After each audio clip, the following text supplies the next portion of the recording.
जरा सोचो, एक बर्फीली सुबह जब तुम ठंड से कांप रहे हो, तुम अचानक सोचते हो, काश मैं एक पल के लिए सूरज पर जा पाता, बस एक नैनो सेकंड, इतना कि गर्मी मिल जाए पर जलूं नहीं।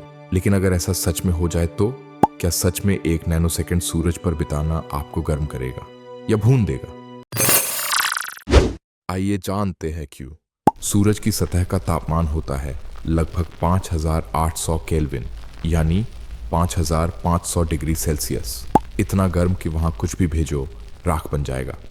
पर एक नैनो सेकंड यानी एक सेकंड का 1/1000वां हिस्सा इतना कम होता है कि रोशनी भी उस समय में सिर्फ 30 सेंटीमीटर ही चल पाती है। अब अगर आप उस समय में सूरज की ओर मुंह करके खड़े हो जाएं तो क्या होगा? हमारी आंखों में उस नैनो सेकंड में सूरज से सिर्फ एक माइक्रोजूल एनर्जी घुसेगी, इतना कम कि जब आप बंद आंखों से स्क्रीन देखो और फिर अचानक खोलो, उस पल में जितनी रोशनी अंदर जाती है उतनी ही वहां भी जाएगी। मतलब आपकी रेटिना तो रोशनी को प्रोसेस करना शुरू भी नहीं करेगी और आप पहले ही धरती पर लौट आएंगे। पर जब कुछ मिलीसेकंड बाद आपका दिमाग उस फ्लैश को प्रोसेस करेगा, आपको लगेगा जैसे कुछ हुआ था, एक रोशनी सी, बहुत हल्की।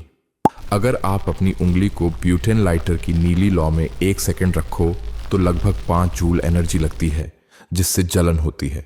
सूरज पर एक नैनो सेकंड बिताने से आपकी त्वचा पर सिर्फ 0.0001 जूल प्रति सेमी2 एनर्जी लगेगी।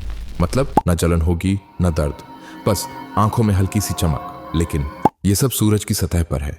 अब सोचो, अगर आप गलती से उसके अंदर चले गए, सूरज का इंटीरियर यानी अंदर का हिस्सा लाखों डिग्री गर्म होता है।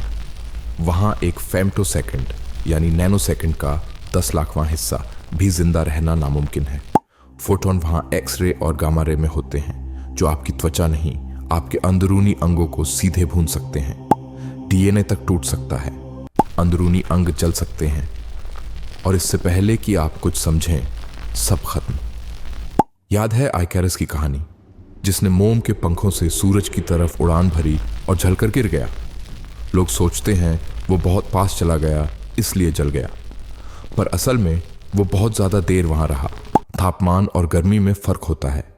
गर्मी तब लगती है जब तापमान के साथ एक्सपोजर टाइम भी ज्यादा हो।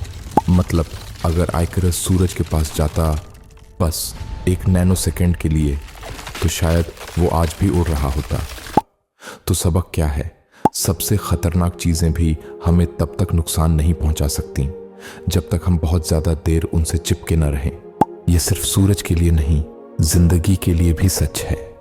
कभी डर, कभी चिंता, कभी दर्द, अगर हम उनसे थोड़ी देर के लिए गुजरे, हम बच सकते हैं। पर रुक गए तो वही डर हमें जला सकता है। जिंदगी भी सूरज जैसी है, रुकोगे तो जलोगे।